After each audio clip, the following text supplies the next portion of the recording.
Special Council Public Planning Meeting. Please be advised that this meeting is being live streamed and will be audio and video recorded and shall form part of the record, which will be retained in accordance to the town's retention bylaw. And for more information about that collection, you can contact the clerk's office. And just a reminder that when you're not speaking, please remember to mute your audio. Last year, the town of Innisfil adopted our land acknowledgement statement that acknowledges that the town of Innisfil is situated on treaty land that is steeped in Indigenous history. The town also acknowledges that this land is the traditional territories of the First Peoples of Turtle Island. It is shared between the Anishinaabe peoples of Beausoleil First Nation, Chippewas of Rama First Nation, and the Chippewas of Georgina Island First Nation, and we thank them for their generations of stewardship. This meeting place is still home to many Indigenous, and as settlers, we're grateful to have the opportunity to work on this land. The town acknowledges the forced sacrifices that are the foundation of Canadian society today. We're dedicated to honoring Indigenous history and culture and committed to moving forward in the spirit of reconciliation and respect with all First Nation, Métis, and Inuit peoples. And this time we'll go to item number 2, which is the approval of the agenda for tonight's meeting. And I would ask for a mover and a seconder, please, to for the special agenda for January the 19th be approved as printed. Councillor Arsati and Councillor Van Berkel, all those in favor? That is carried. Next, I would ask if any members of council present here this evening have any pecuniary interest? Seeing or hearing none, if one becomes apparent to you during the discussions, please make it known to the clerk's office. And I'm just going to take a moment and ask Councillor Payne if she realizes that her video is not on.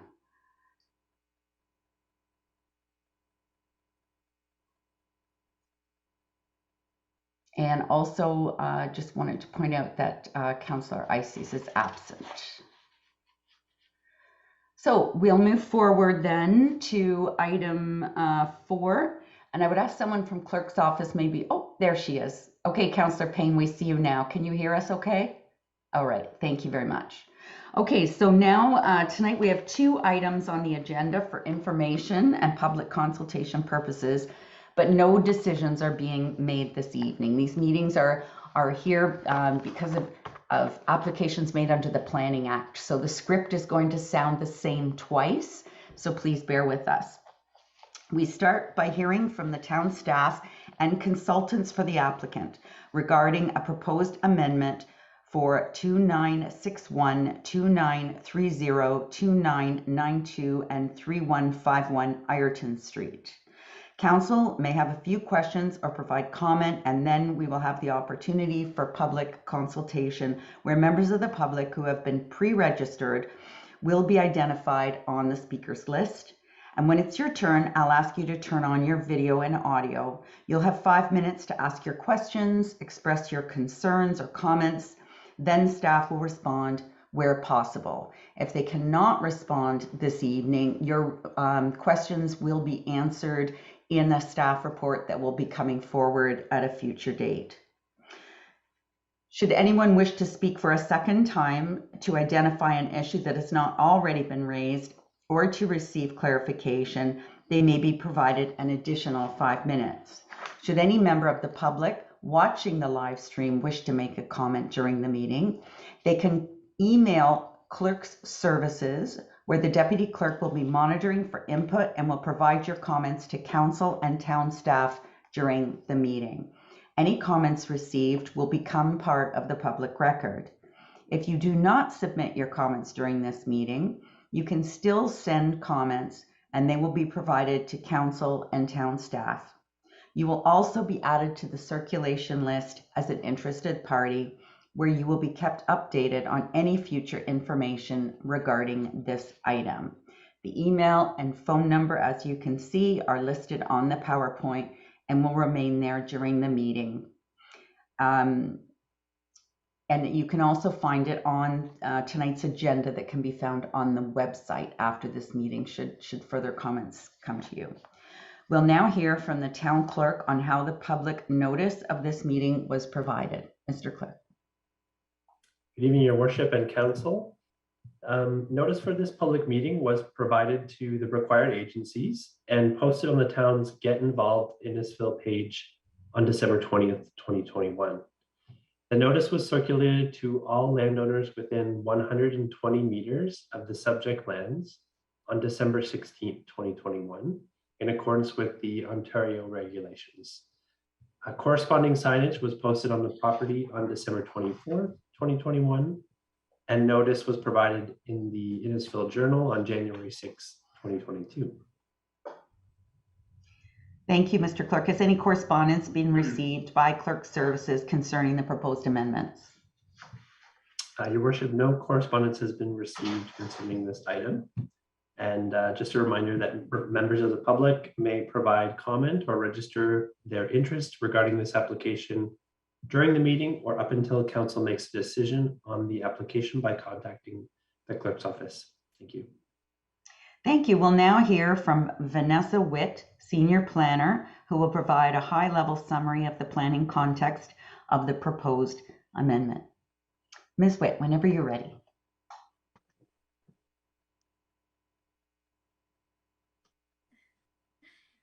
For sure. Good evening, Mayor, Deputy Mayor, members of council, staff, and the public. The first item on this evening's public meeting agenda is to discuss an amendment to the town's comprehensive zoning bylaw 080-13 for the lands located at 2961, 2930 to 2992 and 3151 Irriton Street, which are located within the registered Innis Village subdivision in the Sandy Cove settlement area. Next slide, please.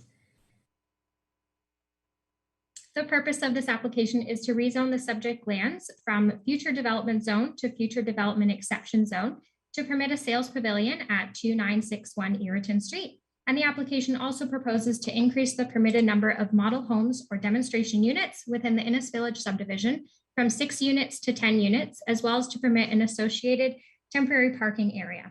Next slide, please. So as mentioned, the sales pavilion is proposed to be located at 2961 Irriton Street, which is shown on the left side, outlined in black on the slide. And 2961 Irriton Street is approximately 2.14 hectares in area. And the area proposed to be rezoned for the sales pavilion is approximately 0.8 hectares. And the sales pavilion itself is approximately 343 square meters.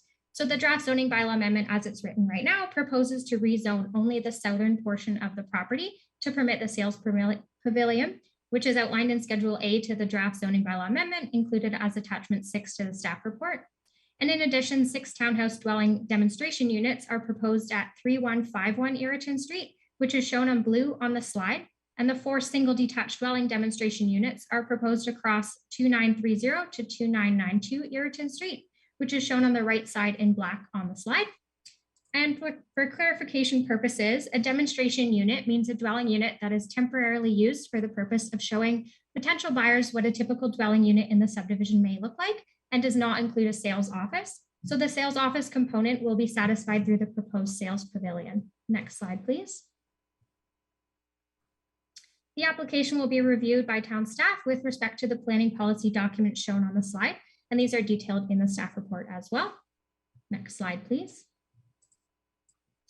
So regarding next steps for this application, staff will review and consider all public, council, department, and agency comments and report back to council with a recommendation at a future council meeting. Notice will be provided to all who requested notification and or submitted written correspondence. And the applicant has also submitted a sales pavilion agreement and demonstration unit agreement to facilitate the proposed development. These applications are currently being reviewed and will be brought to a future council meeting for council consideration.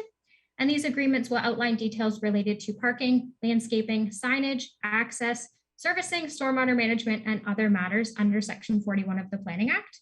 And so far, we have received comments from the Lake Simcoe Region Conservation Authority, who have indicated no concerns with the proposal. And we have also heard from 3 members of the public with questions related to the entire subdivision and its build out. And following this presentation, the applicant will provide further details on this application as part of their presentation. And next slide, please. Town staff are present tonight to answer any questions council or members of the public may have. And if any questions arise after the meeting, feel free to reach out to myself, to the clerk's office, or provide your comments on the town's Get Involved website, which can be accessed using the QR code on the screen. Thank you. Thank you very much, Ms. Witt. And I just wanted to take a moment, if I could please, before we go to the applicant's consultant, to welcome Ms. Witt, because she's new with us. Well, first time, not so new, but first time presenting in front of us. So our Manager of Planning, Mary Nordstrom's here to introduce our Senior Planner, Vanessa Witt. Thank you, Your Worship. Yes, so Vanessa, we're really pleased to have Vanessa join the team. It might be an introduction to some or a reintroduction, as Vanessa was a future planner in a co-op role with the town in 2017 and 2018, and has joined the planning team at Innisfil in October as in the senior planner and placemaking position, and we're thrilled to have her. So just want everyone to say hello to Vanessa and yeah, welcome Vanessa to the One Town, One Team. We're pleased to have her. Thanks. Happy to be back. Thank you. And Vanessa, I'll say then, because you're so new, that Ireton is usually called Ireton, but tomato. Thank you. So, I wasn't too sure. So thanks for clarifying that. no trouble, no trouble.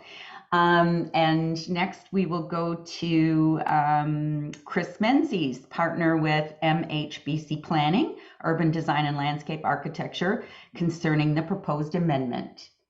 Ms. Menzies, whenever you're ready. Thank you, Your Worship. I'm just waiting for the clerk to turn on my camera. Okay. Okay, fantastic. There you are. I am technologically challenged, so this is very helpful to me. So thank you, Your Worship, and also thank you for the tip on Ireton. I was going to also mispronounce it, and I would have been a little concerned about that. So I do appreciate how near and dear some of these names are to municipalities. So once again, my name is Chris Menzies. I'm a planner, and I'm a partner at MHBC Planning. I'm here this evening with Tom Patterson, who's the Director of Development for Parkbridge, and Dan Hurley, who I'm sure many of you know is an engineer and president of Tatham Engineering. And Dan is available to answer any questions that you may have from an engineering perspective. Who is not here this evening, and the reason I raise it is my colleague and partner, Corey Chisholm. So Corey's actually the lead on this project, and unfortunately he was called away to another matter this evening. So I'm going to do my best to explain the details of the rezoning that Parkbridge has and to answer any questions. And as my baseball loving mother would say, I'm here and pitch hitting for Corey, but you will be seeing him in the future. So how I'd like to start is actually to show you this elevation. So this is the proposed sales center elevation, which has been submitted, as Ms. Witt has said, for site plan approval. If I could have the next slide. So as way of background, I wanted to explain a couple of things. One, just very generally speaking, as Ms. Witt has identified, the purpose of these zoning applications is to allow Parkbridge to start its sales program for the Innis Village subdivision. I'm sure council will remember that the subdivision was approved in 2012, as well as the zoning. Now, I'm going to go back to the zoning in a moment because most of the site was pre-zoned, except the property which is subject to the rezoning tonight related to the sales center. Council may not know that the subdivision was actually was registered in 2020. And with respect to this zoning application, pre-consultation was done in the summer, and the rezoning application and site plan application occurred very shortly afterwards. So if I could have the next slide, please. So more specifically, Your Worship, members of council, and ladies and gentlemen, the site, as Ms. Witt has identified, is threefold with respect to the zoning application. One, we're requesting a sales pavilion on a property which is located at the corner of Ireton and 25th Side Road, and I'll show a map with a little bit more context in a moment. We're doing this partly because the way Innisfil's zoning bylaw addresses sales pavilions is twofold. Either one, a sales pavilion is allowed as of right in a commercial or a mixed use zone, or 2, the zoning bylaw actually directs a proponent to seek a site-specific zoning to allow a sales pavilion. So that's one of the reasons why we're before you here this evening. The second component part of the application is to ask for 10 demonstration units, and Ms. Witt has described what a demonstration unit is. And right now, as of right, the town zoning bylaw permits up to a maximum of 6. And it's actually, as I understand it, the site plan application which specifically identifies where those demonstration units are. Right now, as Ms. Witt has identified, we have a townhouse site and we have a single detached site. Now, the other component part of demonstration units is that the town as of right bylaw looks at 2 different components. One, it says that you can have a maximum of 10% of the total unit count as demonstration units, or 6, whichever is less. So if we were using the 10% number, we would be permitted 50, that's 50 demonstration units, but we are subject to the lesser of the 2 criteria, and that's as of right, we're allowed 6, but we are asking for 10. Part of the reason why we're asking for 10 is Parkbridge has 2 products. They have single detached products and townhouse products, and I'll explain that in a moment. We're similarly requesting temporary parking to be associated with the demonstration units, and I will explain that as well in a little bit more detail in a moment. If I could have the next slide, please. So I'm sure I don't need to orient council and the public, but just for the sake of describing where Innes Village is, this is an air photo which outlines Innes Village in yellow, and the little box in red, as Ms. Witt has identified, is the site which is currently zoned future development, which is the site of where the sales pavilion will go. Next slide. This is a commercial representation of the approved plan. So you can see the street pattern, and the area in yellow is the single detached lots. The commercial area at the corner of 25th Side Road and Ireton is the future development zoned site. And beside it is a townhouse site, which Ms. Witt identified as where the likely location of the townhouse demonstration units are located.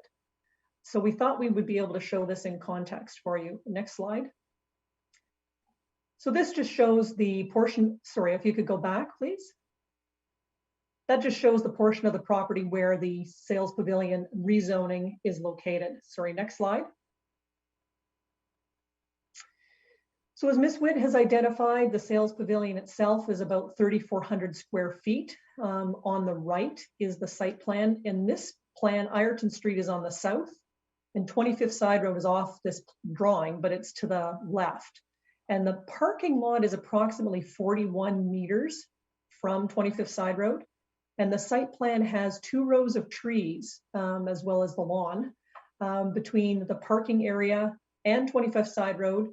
There's also a row of trees along Ireton Street, and that's why the driveway into the parking area is curved. In effect, what the landscaping does is has the opportunity to hide a good deal of the parking lot from both Ireton Street and 25th Side Road. In the bottom left-hand corner of the screen, you'll be able to see that there is a courtyard that's associated with the pavilion, and off that courtyard is a walkway. And that walkway will actually go to the townhouse demonstration units, which back onto the sales pavilion site. I could have the next slide. What I thought we would do, your worship, members of council, is actually show some of the units. So these are the actual units which are being proposed on the townhouse project. So on the left, you can see there's an end unit. All of these are bungalow townhouses. In the center, one of the options for purchase is a bungalow townhouse with a loft option. And on the right is the bungalow townhouse without a loft option. So this is a part of a string of townhouses.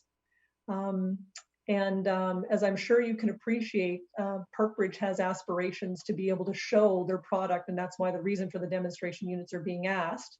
And because these are townhouses, they'd like to finish the string of townhouses. So you'll have another end unit, whether there's a unit in between or 2 units in between and an end unit. So this may end up being 4, 5, or 6 in a row.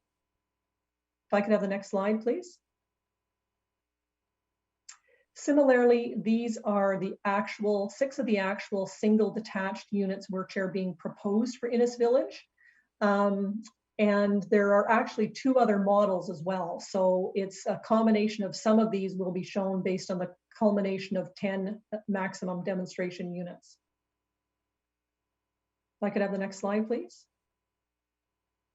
So all of the great planning stuff, the MHBC team has considered this application in the context of the provincial policy statement, the growth plan, the county plan, and of course the town's official plan.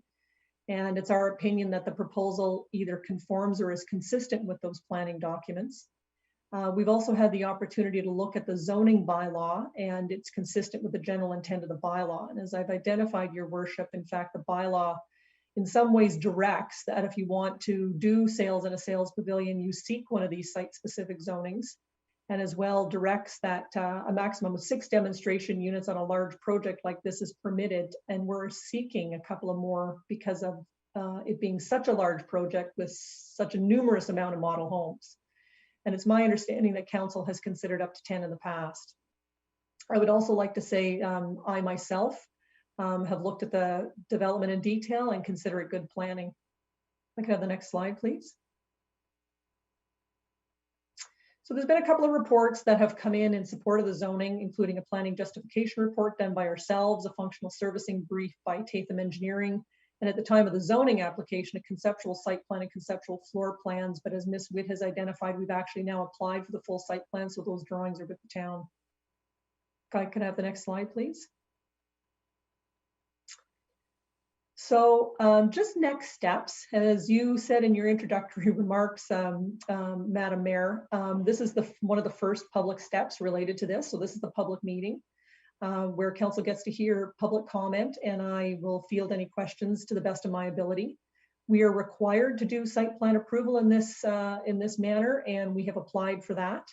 And we are required to enter into a site plan agreement, which does various things, including control the where and the how related to the demonstration unit, landscaping, the sales pavilion, and so forth. And on that basis, Your Worship, members of council, I am very happy to answer any questions you might have. And if I could just ask the clerk if we could go back to the first slide, that would be very much appreciated. Thank you so much, Ms. Menzies. So I will ask council now, are there any questions or comments? Councillor Waters. Thank you, Your Worship. Thank you very much for the presentation. I do like the looks of the sales office. It's very modern. I was just kind of curious, what's the long-term plans for the sales office? Well, likely Parkbridge will keep it there through its sales program. So it is a temporary office. It's actually modular and will be removed. The land, and I'll answer this in a planning context. I have those blinders on. So the underlying designation is downtown commercial, and downtown commercial seeks a little bit more density and a little bit different built form in the fullness of time. So when there's critical mass of people in this community, and when Parkbridge has a better handle on what type of permanent commercial will be there, they'll be back to seek a rezoning for a full commercial zoning and full site plan on the lands. So how long the sales pavilion will be here, I guess, is reflective on how long the sales program is. Thank you. Thank you. Deputy Mayor Davidson. Thank you. My question was answered. It was the same as Alex in regards to how long will that building be there. And it's just a shame as a carbon footprint that we build something, and maybe as houses are selling so fast in Innisfil or in South Simcoe, that this sales pavilion could be torn down in 2 or 3 years. It's not a good carbon footprint we're leaving behind. That's all. Thanks. What I may suggest through you, Your Worship, is that this is modular. It can be used elsewhere. Now, whether or not Parkbridge has plans to do that, but the built form potentially has multiple uses on multiple sites. Thank you. Any other questions or comments? Councillor Fowler. Thank you, Your Worship. I'm looking at the map here and I'm seeing that there's only one designation for land lease townhomes. The demonstration units that are going up, are these solely the land lease, or will these be in both sections where you're going to be doing the sales, or are there going to be a separate set for the ones that are not land lease? So my understanding in talking to my client about this is all of the townhomes will be land lease product. All of the single detached will be freehold owner occupied, if that makes sense. So not land lease. Singles, not land lease, townhomes, land lease. Thank If I you. may, if I may Go follow up. ahead. Yes. I noticed the community center. What is the direction you're seeking with that? As you can tell, the land lease will be more. It seems to be more admired by the seniors and whatnot who seek to move to the region. Are you looking to get programs, or is that something that's just a concept idea at this moment in time? I'm going to say that that really isn't the focus of tonight's. It's not in tonight's public meeting, but I'll ask if Ms. Menzie wanted to comment. Thank you, Your Worship. And the short answer is, I don't know. So once again, my colleague Corey Chisholm could probably have provided you with a better explanation on that, but I'm all things sales pavilion tonight, so I apologize. And what I may do is take that back and ask Parkbridge to respond directly, if that's pleases council. Perfectly fine. I apologize for throwing you a curveball. No, not a problem. Appreciate it. Thank you. Any other questions or comments on this application? Councillor Arzadi. You're on mute, Councillor. Thank you. Just going from screen to screen with my mouse. I think other councillors have answered probably our concern with temporary sales pavilions in different locations. But new modular units seem to be a way to go as pop-ups. Just to comment that it's a very attractive sales pavilion, and having been familiar with Parkbridge townhouse linked homes in Wasaga Beach and different areas, it makes sense to have those townhomes 6 in a structure because it finishes one link. And that's just the only comments that I have, and it'll certainly be interesting to see the single detached in this development. And I guess the only thing was that in reading the document, the temporary sales pavilion being decommissioned, it will be hooked up municipally hooked up and serviced to sewer and water. I guess that servicing then will then be in line when the sales pavilion is removed, that your commercial block starts and it already has some servicing. Is that the idea? Through you, Your Worship, that's my understanding, absolutely. Okay, thank you. Thank you. Any other questions or comments on this application? Seeing none, there were no members of the public that registered to speak this evening for this application. Have any emails been received by the clerk's office during the meeting? Worship, nothing's been received. And then nothing provided by phone either? Nope.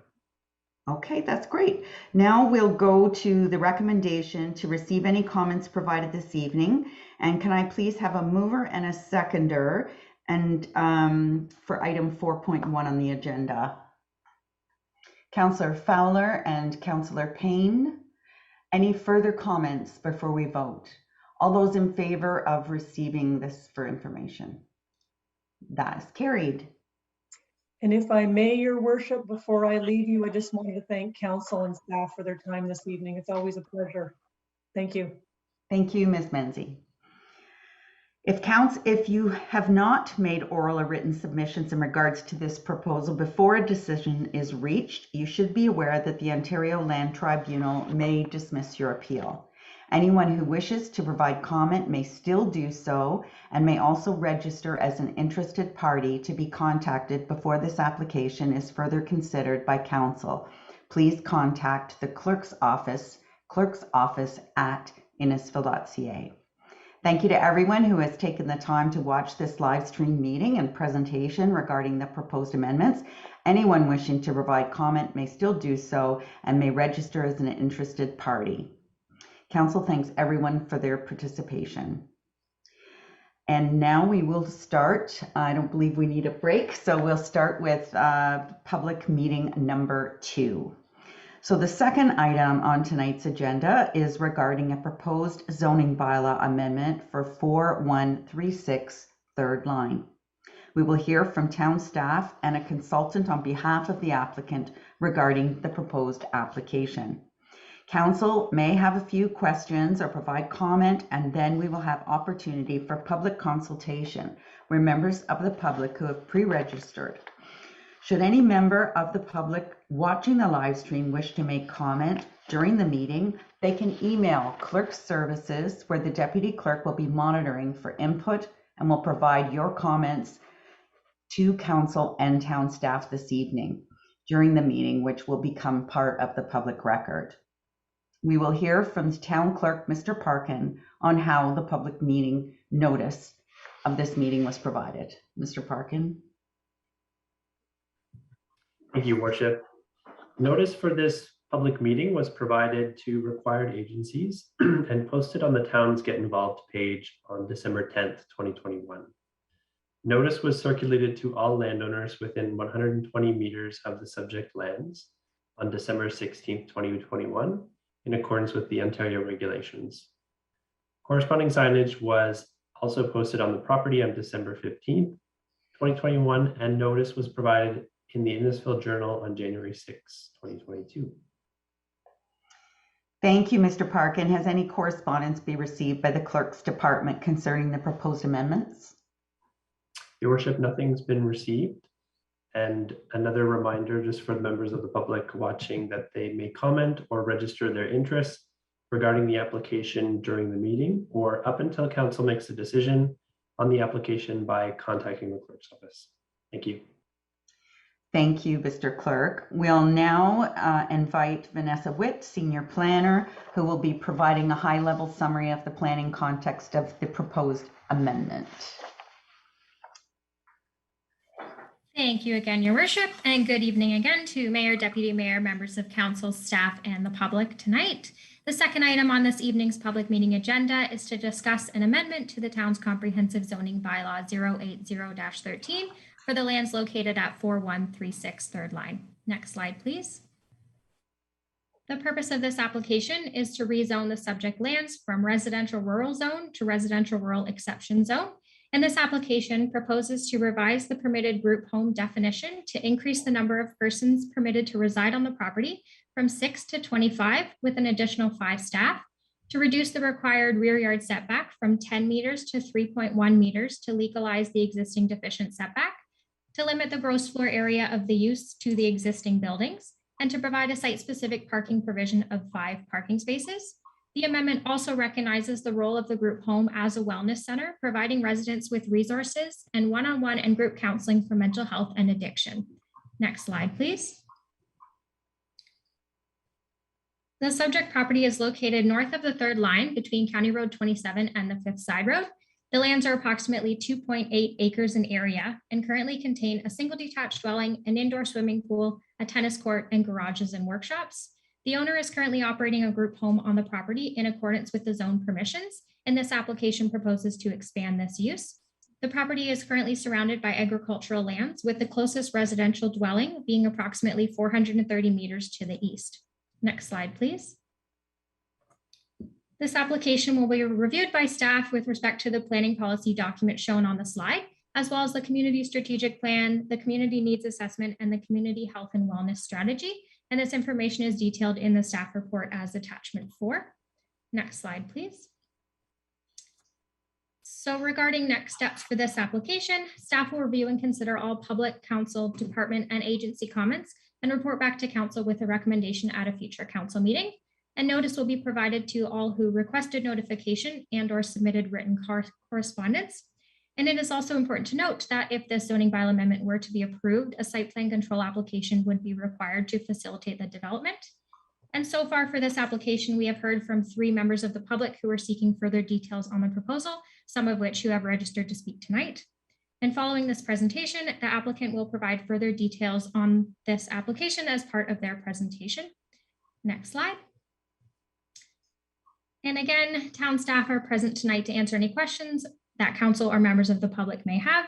And if any questions or comments arise after the meeting, feel free to reach out to myself, the clerk's office, or provide your comments on the town's Get Involved website, which again can be accessed through the QR code on the screen. Thank you. Thank you, Ms. Witt. We'll now hear from Mr. Claire Riepma of Riepma Consultants concerning the proposed amendment. Welcome, Mr. Riepma. Thank you, Mayor Dolan and all members of council. My name is Claire Riepma, and I'm speaking to you on behalf of the owners of 4136 Third Line. Next slide, please. The site is, as Ms. Witt has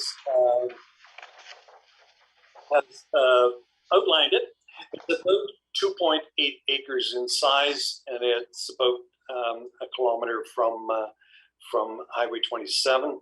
It's on the north side of the Third Line. There is an existing building on the property. It consists of a century home on the front part, and then in the rear is a very large addition.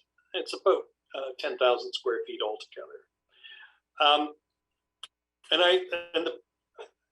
This application comes to you with some issues attached to it, because the rear portion of the building was built by the previous owner without the benefit of any building permits. My client purchased it this summer in full knowledge of that, and also out of bankruptcy from the previous owner.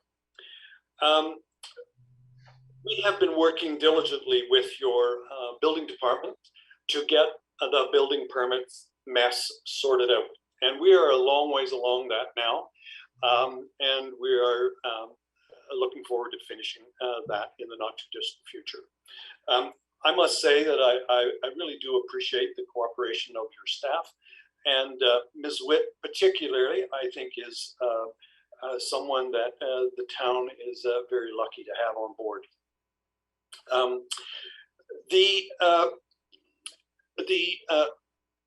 owner now is a very experienced person dealing with wellness situations. And it has a lot to do with mental health, and it has a lot to do with alcohol and drug addiction, and a very successful program that she's run in other locations, and now in this location.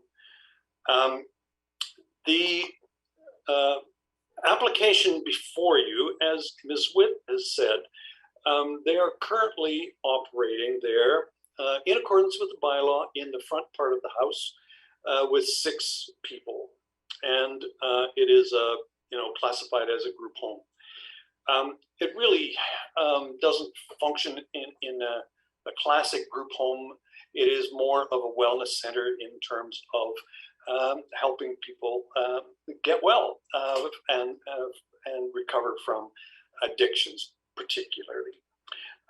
The building is easily large enough to accommodate 25 people, and that is what the application is before you, to permit us to use the building for 25 people. There will be 5 people on staff during the day, excuse me, 2 people at night, 1 person overnight, and we have provided a parking provision for that. The residents themselves are not permitted to have vehicles there, so it's only staff parking that we require. Next slide, please.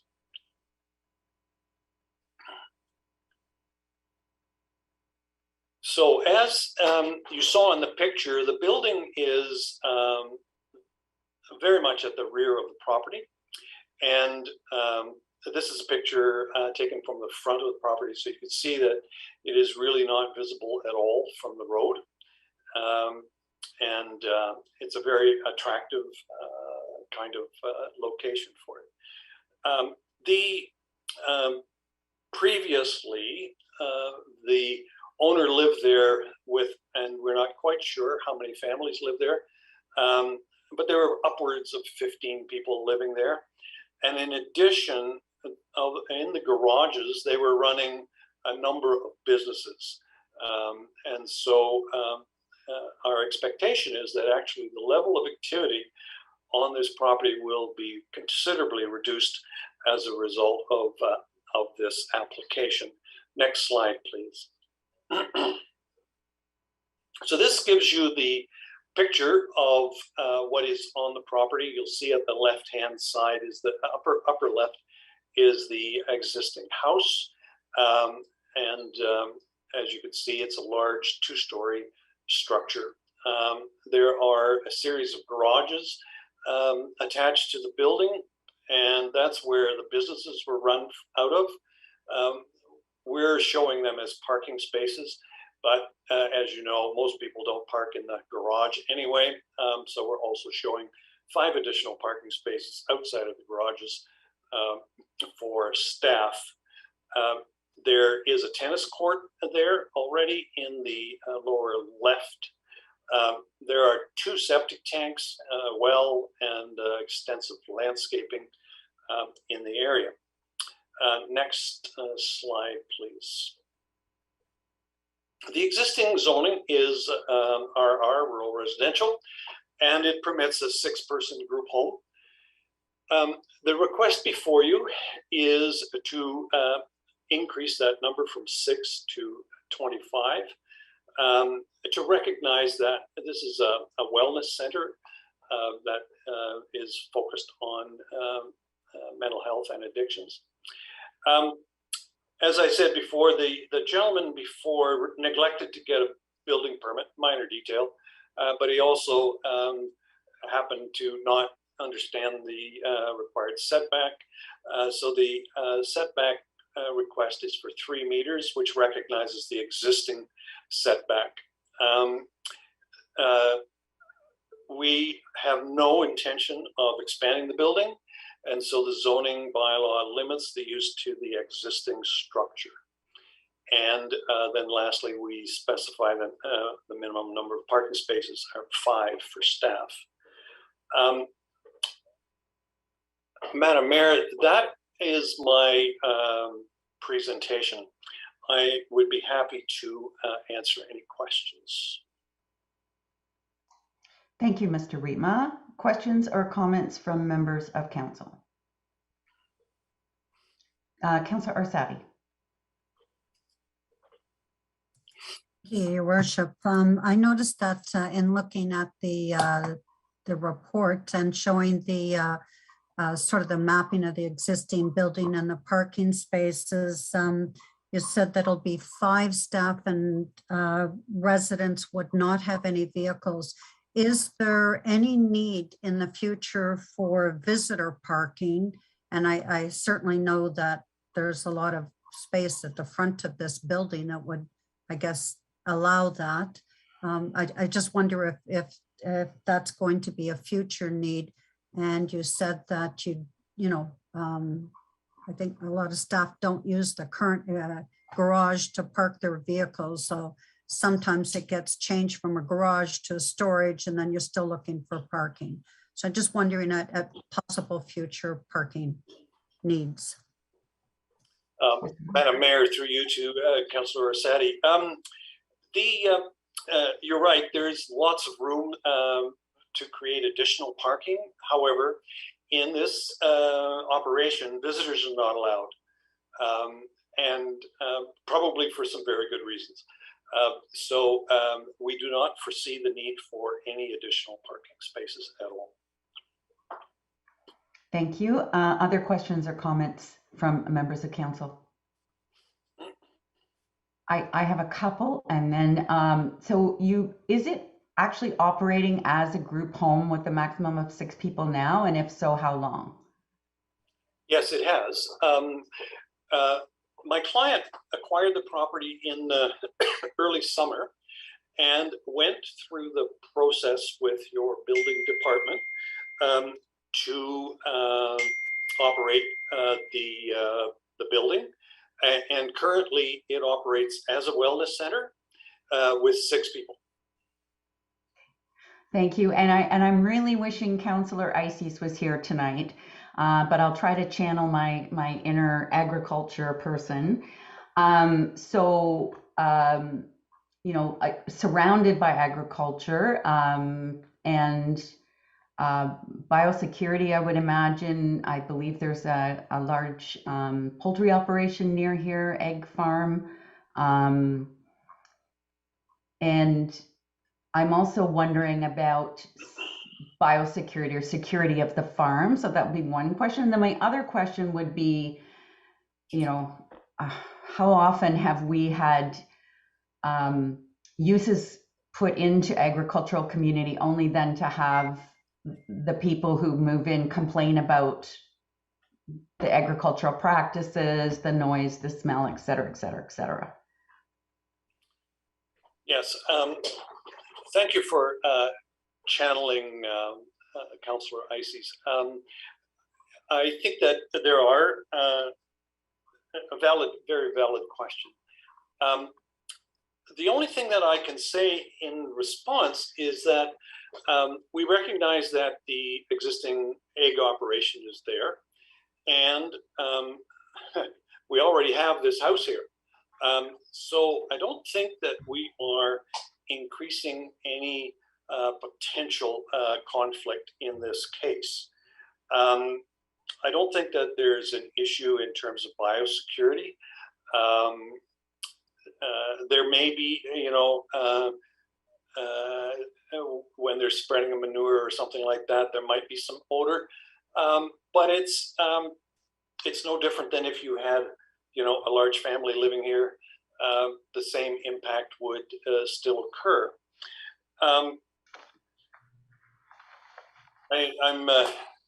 Did I just lose your other question? Did I cover that, or did I think I may have lost your other question. No, I think you covered both of them, the biosecurity and the right to farm. So any other questions or comments from staff? If not, we'll go to, go ahead, Councillor Payne.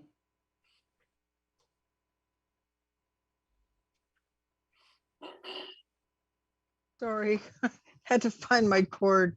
I just have a question. I'm just trying to picture this in my mind.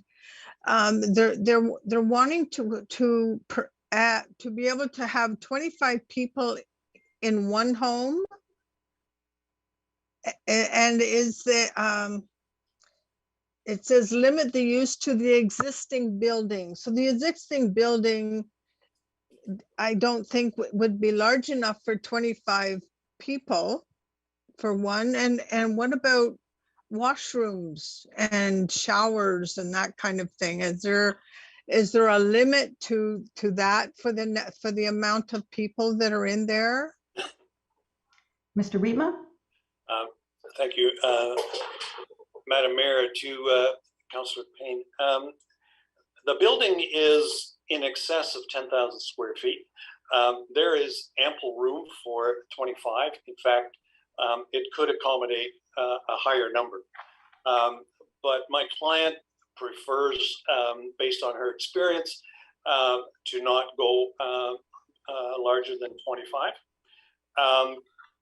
So I think in terms of the building size, plenty of room in there.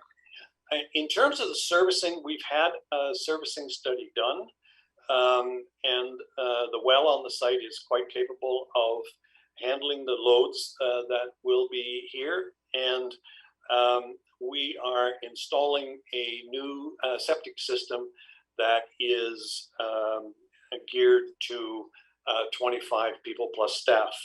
I might also say that at the moment there are two septic systems there, one of which was installed without benefit of permit, and it is sadly lacking. So we are removing both systems and replacing it with a modern system. Okay. Thank you. Any other questions or comments? Deputy Mayor Davidson. Thank you, Worship, through you. It sounds like you're looking to put a significant investment into upgrading and updating this location.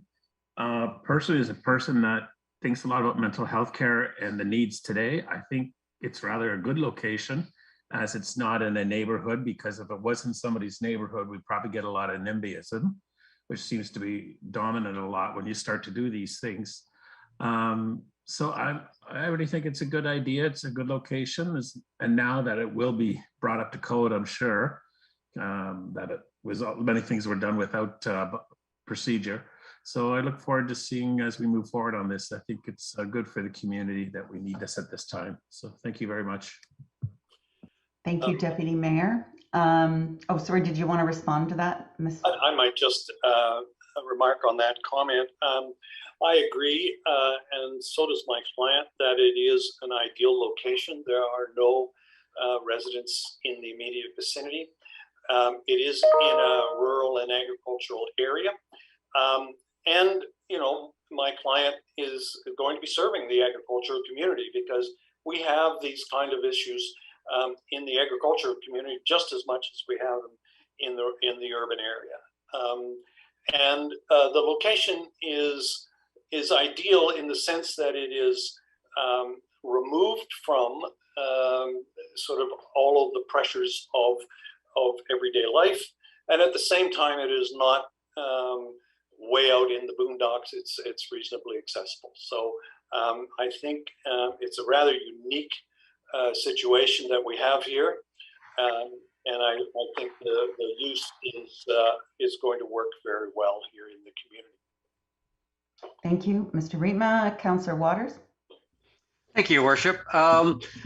Just a question. You keep on referring to your client, and since we have it's kind of a wellness center, clinical center going on here, what are the credentials of your client in terms of operating a center like this, in terms of their background? So in just terms of professionalism that's going on, that in terms of the treatment that's going on.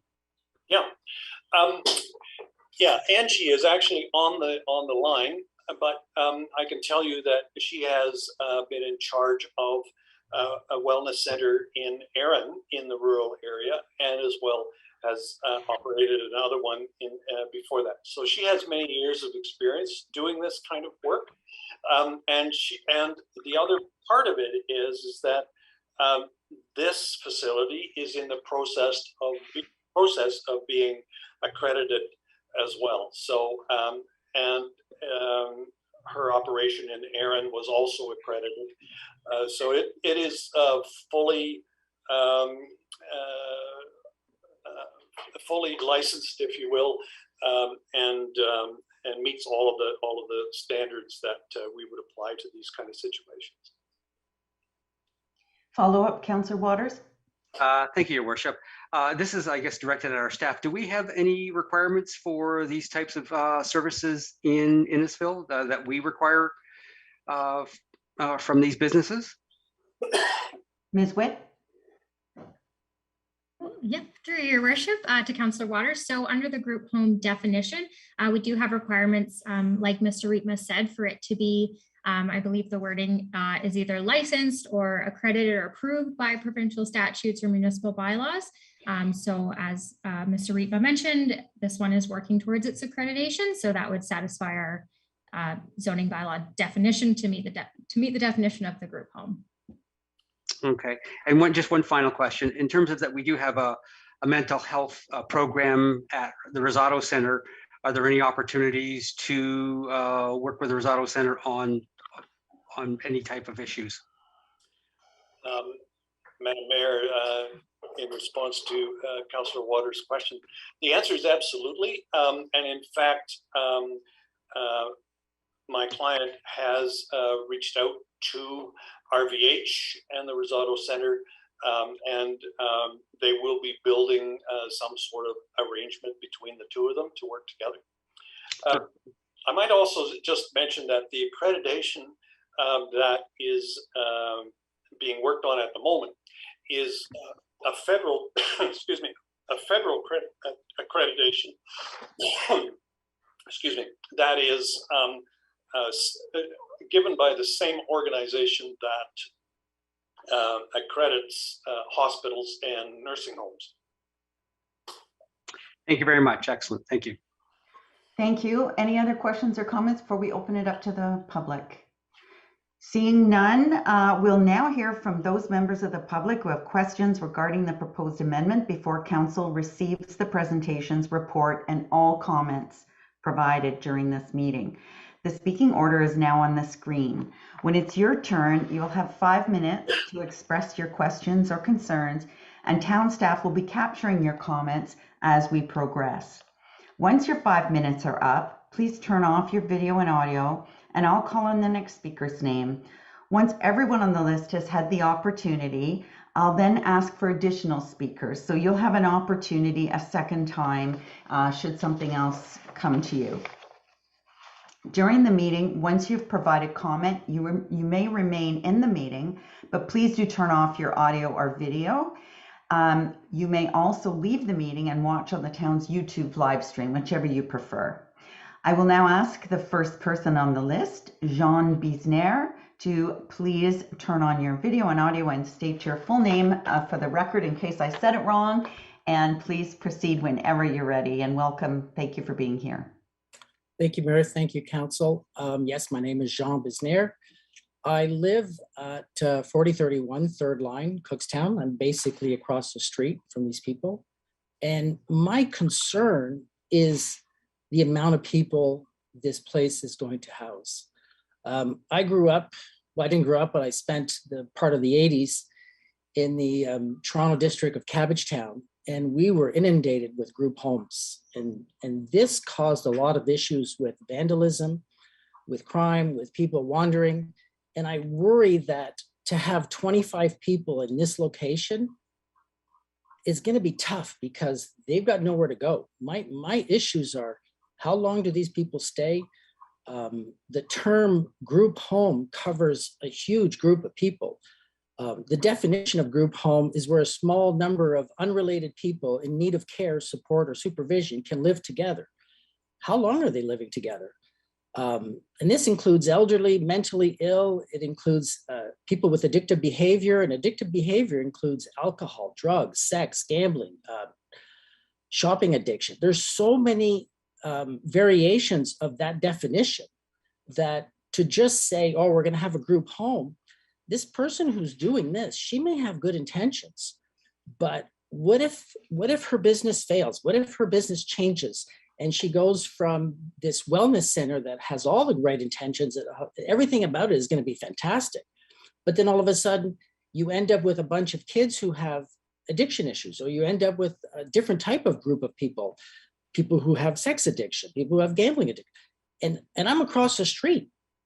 Like, these are all people within this isolated area, and they have nowhere to go, but they have to stay at this specific address. They're going to wander. I've seen what it's done to Cabbagetown. I've seen how hard the city has done to remove these group homes. It's one thing to say for her to change her business plan, but it's another thing for the town council to change the whole group home permit. So there has to be a specific definition of what she's doing. I'm for what she's doing, and I believe anybody with issues is entitled to getting help, but I don't believe we need 25 people in the same residence. So my big issue is how many people are staying overnight, and how many of them are staying, and how long are they staying? You know, you can have group homes, like we've had group homes where they all started with a 1 week care, and they were all cared for, and they all had counselors, and then the counselors diminished. And before you knew it, you had people who were there for months at a time, literally months at a time. And then, so I'm thinking, okay, well, we need to, like, to me, there has to be way more research as to her definition of what she's doing. What is healthcare? What is her definition? And that definition has to be what you're giving a permit for, because just calling it a group home entails a whole slew of different types of people. And to have that in this community, 3 kilometers from a grade school, in an isolated area surrounded by farmers' fields, where are they going to go? I mean, these people, part of their treatment is exercise, it's wandering, it is getting cared for, it is being part of a special group, but it is also being part of a community. And if there's no parking, there's no driving for them, there's no escape. So these are all things that I don't think we've taken into consideration. There's desperate people do desperate things, and group homes unfortunately lure desperate people. They're people who need help. So as I said, she's got all the right reasons for doing what she's doing, but fate has it, businesses always don't last forever. You can have a great restaurant and then it fails, and then the next restaurant comes in and it's trash. So she can be doing the right thing, and then if her business fails, or if her business model fails, she may choose to change it, or she may choose to sell it. But if she's gone, that definition of a group home is still there as a permit. So to me, I think it's vitally important that we define what is the definition of what she's doing, and what is it that you want in your community. And for me, it's especially having that across the street. I don't know. I want to feel safe, and I do believe what she's going to do, maybe in the next 5 years or next year or whatever, is going to work. But the definition of a group home is going to last for years for me. So I got to make sure that definition is exactly what she's doing, because a wellness center, I know people who've gone to wellness center and it's to improve their life in terms of business, their life and their marriage. There's so many different definitions of what wellness is.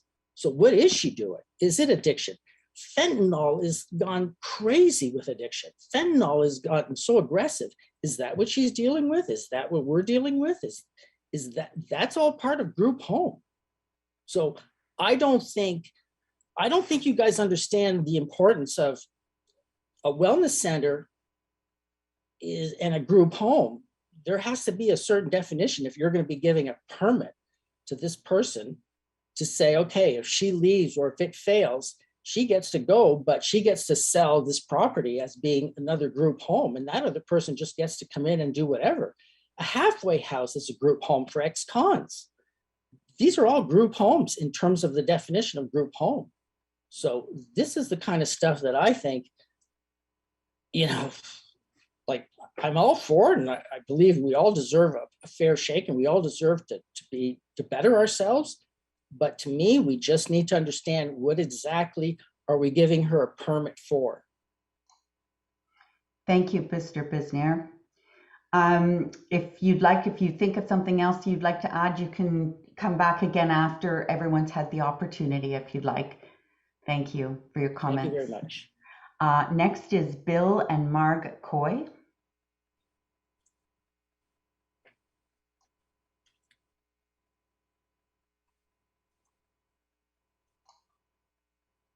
Do we have Bill and Marg Coy?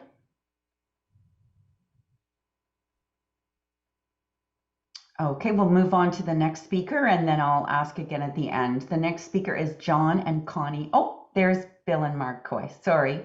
Whenever you're ready. There we go. Okay, thank you. Appreciate the opportunity this evening, and Jean already has mentioned a number of concerns. We bought the farm to the east of the property this summer as well. So my wife was all excited about the fact that there was, through the grapevine, which is of course always very reliable, there was going to be a spa built there. And so it's good news and bad news for us is the fact that there's no spa, but now what, right? So we're planning on building a home there and in a barn, which we're in the process of doing. But I think one of our major concerns here going forward, to echo Jean's sentiments, is the fact that the wellness center sounds wonderful and good when it's presented in the fashion that it is. But the safety and the security of the neighbors is always a concern. And I am sympathetic to the cause of, hey, what happens? We all need these places.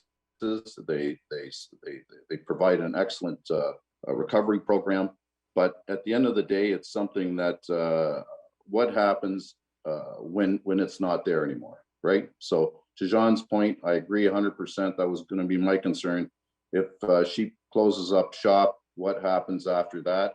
And that's a huge concern, I would say. And so that definitely would need some clarification. So that's those are my comments, our comments. Thank you very much, and thank you for being here. Next is John and Connie Ferris. Oh, you speak. Yeah. Okay. Hello, my name is John Ferris and my wife Connie. I'm a third generation farmer that has property right across the road from the proposed area. As far as a group home and needing service, yes, it's a wonderful idea. I have two concerns. One is the third line. I've lived at this residence all my life. I'm 65 years old now. That road, the third line, used to be a gravel road with no traffic. And recently, in the last 5 or 10 years, it's been paved. And now we have a lot of through traffic on that road. And dump trucks in particular, like not local dump trucks, but like city dump trucks are using that road a lot. And anybody walking on that road, it's quite dangerous now. I'm concerned for anybody that of the group home that want to go for a walk. There's no safe, in my view, place for them to go. It's quite dangerous there. And being a farmer, I'm concerned with complaints to do with the farming, whether it's noise or dust or we spray our fields. There's a lot of things that go with farming. And what happens if there's a complaint? Is there you know, we think that there'll be no complaints, but how do we deal with that? So those are my two concerns. Safety, I think, not just physical safety, but for the people, anybody that needs help, they really do need help, and they need to be in a safe environment. You know, a sidewalk to go for a walk or something. Those are my two concerns. Okay, Thank that's you for now. Thank you so much, Mr. and Mrs. Ferris, for your comments. Next on the list is Peter Menegoozy.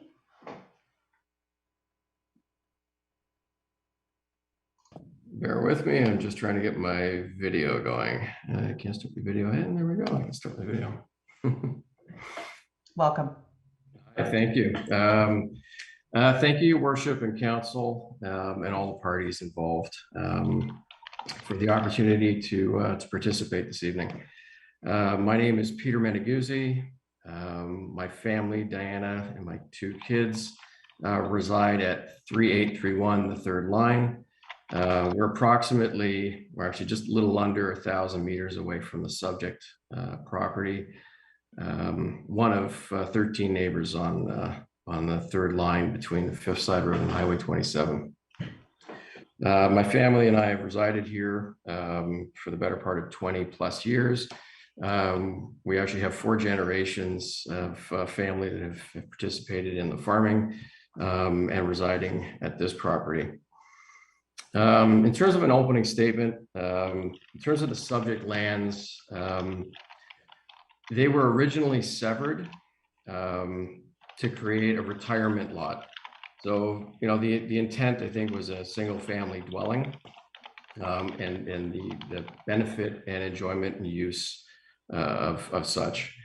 I do understand the current bylaw permits the current use of up to a maximum of 6 individuals in a group home.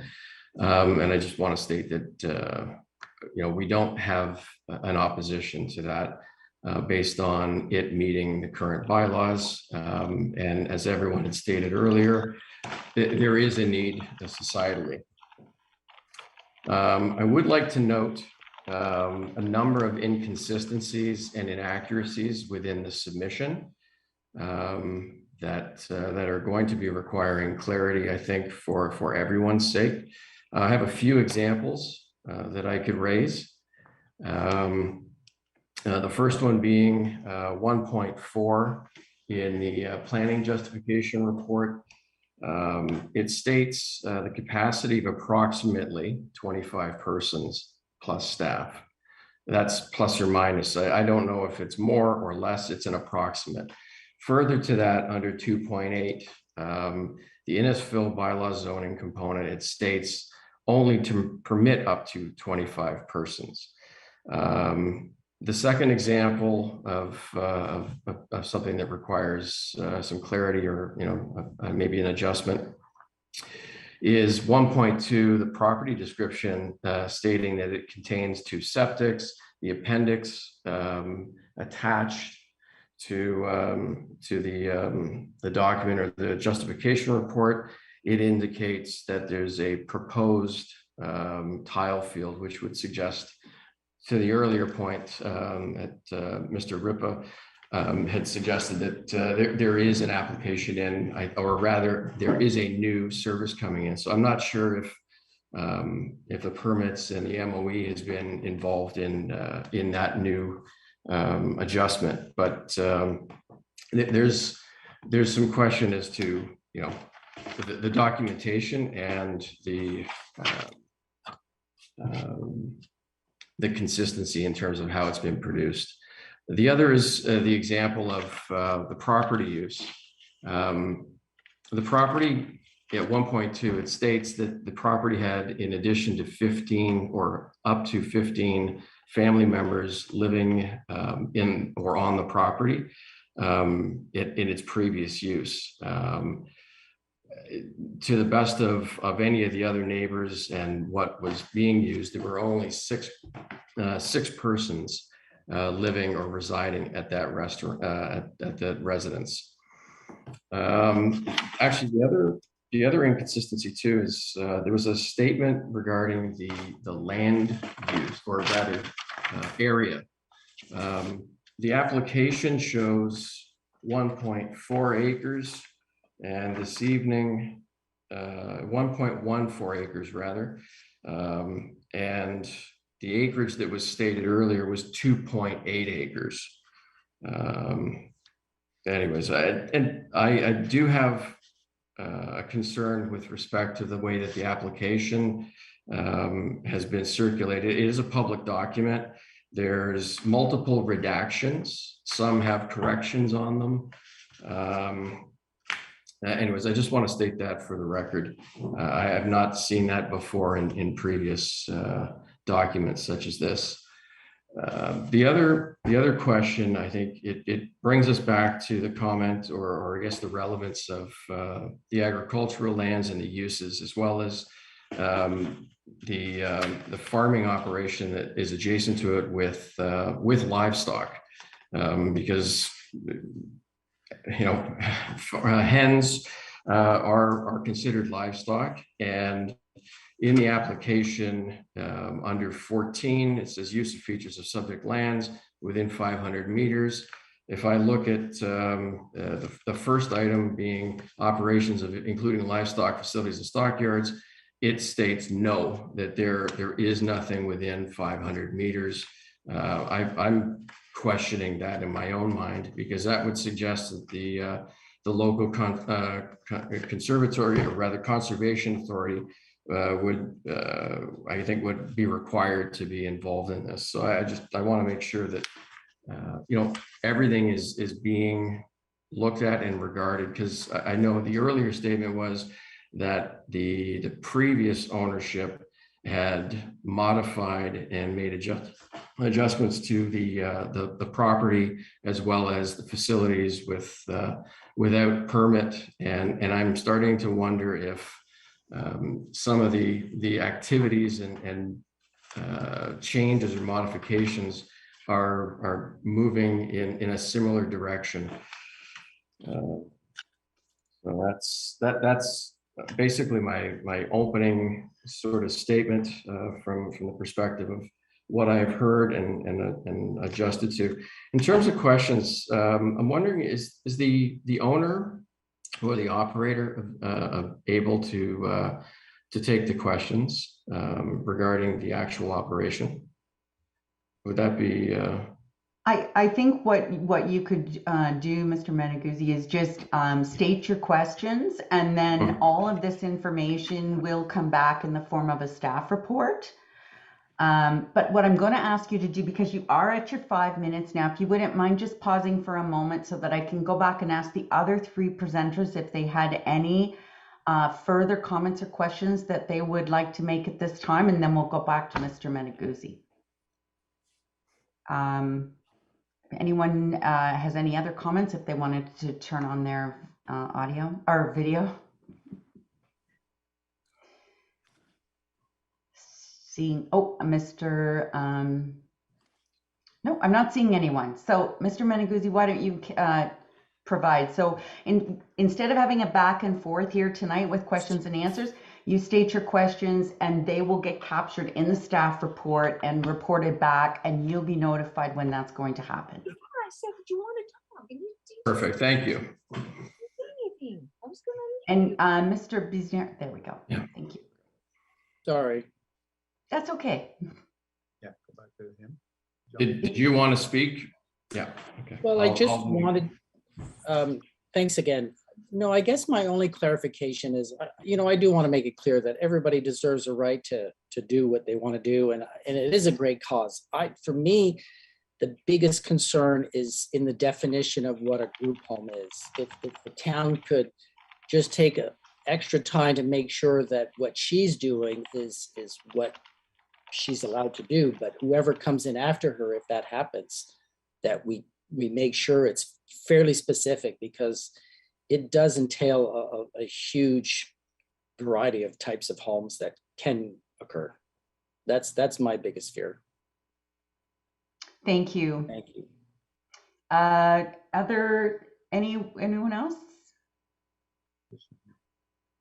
Okay, Mr. And Mrs. Ferris? Not at this time. It's quite a concern though, because I think that some of the things that were said weren't entirely accurate on the behalf of the presenter. Okay, thank you. Thank you. Anyone else? If not, we'll go back to, I know Mr. Menegoozy wasn't finished, so we'll go back to him. Perfect, thank you. Okay, so I do have some questions for the proponent, I guess, or the subject landowner and or consultant. In terms of the operator, do we have a name of the operator? Like who is actually the operator is what I'd like to understand from I think our family's position. There was a note suggesting that the operator has experience in operating a business like this. I would like to understand, are there current operations still in existence that the operator is still managing? I guess the second sort of follow-up or lead up question is, are we able to see or visit any of the facilities if there are any still in operation? I mean, at a minimum, from that perspective, is there an ability to visit the current or existing operation to understand a bit better what the business looks like or what the operation looks like? The other is, what is the actual number of persons and staff going to be? If I understand through the document, there's some clarity that's going to be required, because some of it says with an absolute number up to, some it's ambiguous.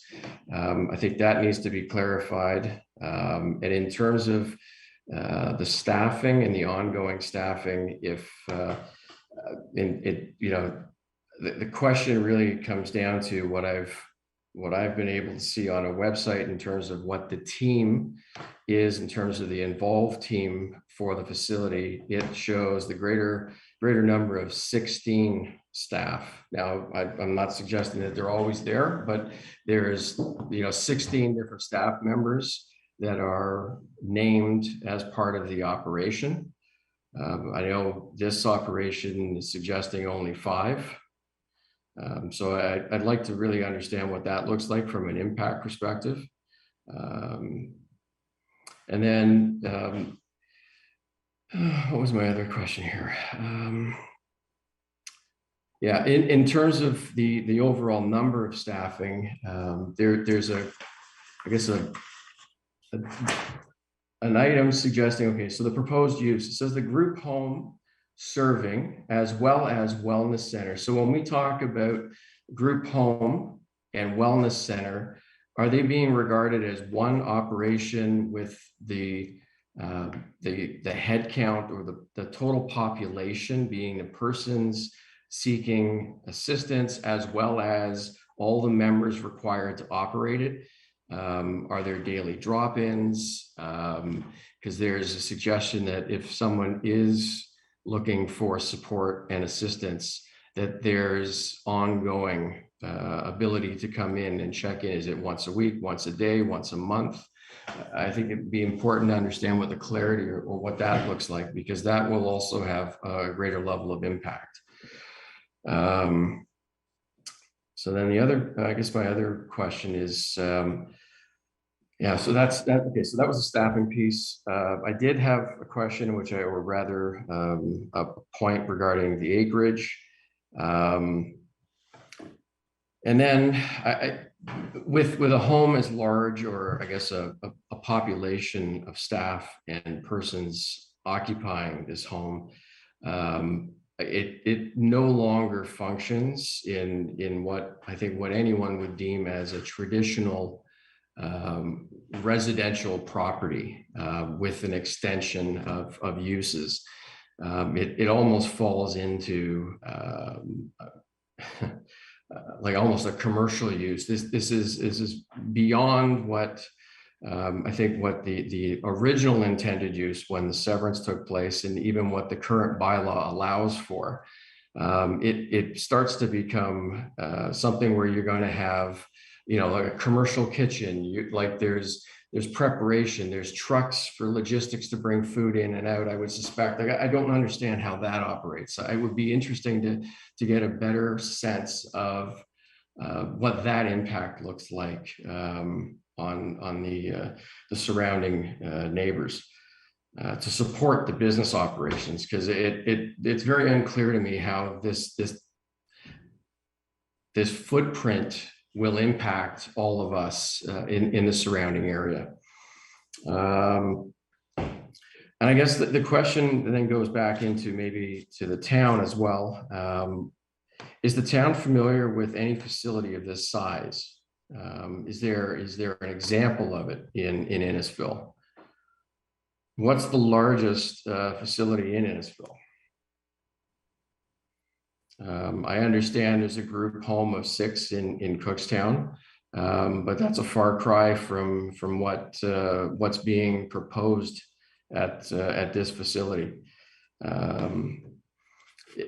What bothers me as well in the beginning in terms of the accreditation, it sounds like this is an ongoing operation, and the operator isn't actually accredited in this or at this moment for this facility. So I'm not sure how, once again, these are things that I'm listening and catching as the evening has progressed. But it seems as though there's this continuous sort of unfolding of other information rather than absolute clarity in this application. And I guess in closing, I think it's really incumbent upon, I guess, the town as well as all parties involved, what is actually reasonable in terms of the use, in terms of the size of this operation. 25 is a far cry from anything that has existed in terms of the overall impact of use. When we talk about 16 residents on average has been what this property has been privy to, and that impact is understood. This is something much greater than what was understood, what currently is allowable, and what the uses were. So that's really my biggest concern is what's a reasonable condition for this use and the size of operation. And I think I believe I've captured the majority of my questions. Is there an opportunity to add any other items? Because I know there were a few other points raised this evening. I mean, in fairness, I just looked at the site plan, which sort of draws attention to another comment within the planning justification, that there would be really no adjustments to the exterior of any of the buildings or the built form itself. From what I gather, the structures don't. I mean, they require some additional remedy for to be brought up to code. But it looks as though there's this intent on connecting buildings, because if I look at the Google, I guess, version, there's ancillary buildings all over, but in the plan or the site plan, it demonstrates that everything is connected as one. I don't believe that's the case either. There's a question around that I have in the sense of I'm a little worried that some pieces of this is a bit misleading, but maybe it's just the clarification that's required. So anyways, that's my my last note in terms of deficiencies, in terms of what I've seen in terms of the application. Thank you. Thank you. Sorry, go ahead. No, that's it. No, thank you very much for allowing me to bring forward any commentary and questions. Absolutely. So first of all, people were taking copious notes during this, so your questions were all documented. And when the staff report comes forward, it will acknowledge and respond. The other thing I wanted to say to you is, yes, you have the opportunity should, you wake up in the middle of the night and, oh, I forgot to ask A, B, and C. All correspondence is definitely welcomed, and I thank you for your participation. So I'm going to ask at this point if the clerk's office has had any emails during this session. Mr. Clerk? Your Worship, we haven't received any emails or telephone calls for this item. Thank you. Thank you. Thanks everyone who's taken the time to provide input to the proposed amendment, and thank you for bearing with our virtual format. Very much appreciated. We will now go to the recommendation, and I would ask for a mover and a seconder, and then ask council if they have any further questions or comments. So this would be item 4.2. And the recommendation is on the screen. Again, no decisions being made, just receiving everything for information, and that's moved by Councillor Nicol and seconded by Councillor Fowler. All those in favor, or I should say, any other last minute questions, comments from anyone? Seeing none, all those in favor? That is carried. So if you have not made oral or written submissions in regards to this proposal before a decision is reached, you should be aware that the Ontario Land Tribunal may dismiss your appeal. Anyone who wishes to provide comment may still do so, and may also register as an interested party to be contacted before this application is further considered by council by contacting the clerk's office. but everybody who registered to speak tonight is already an interested party. But if you know of other people, they can also still register. And council would like to thank everyone for their participation. Thanks, everyone. I will now go to the confirming bylaw. Mr. Ritma, did you have a comment? Did I see your hand? No? Okay. So we'll go to the confirming bylaw and ask for a mover and a seconder, please. Councillor Van Berkel and Councillor Waters, all those in favor? That is carried. And then we'll go to our adjournment. Councillor Waters was the seconder. Thank you.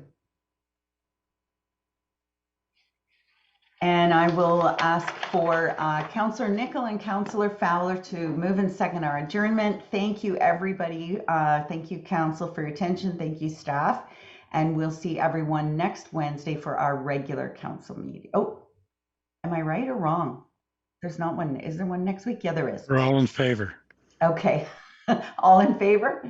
That is carried. Good night, everyone. Thank you. Good night. Good night.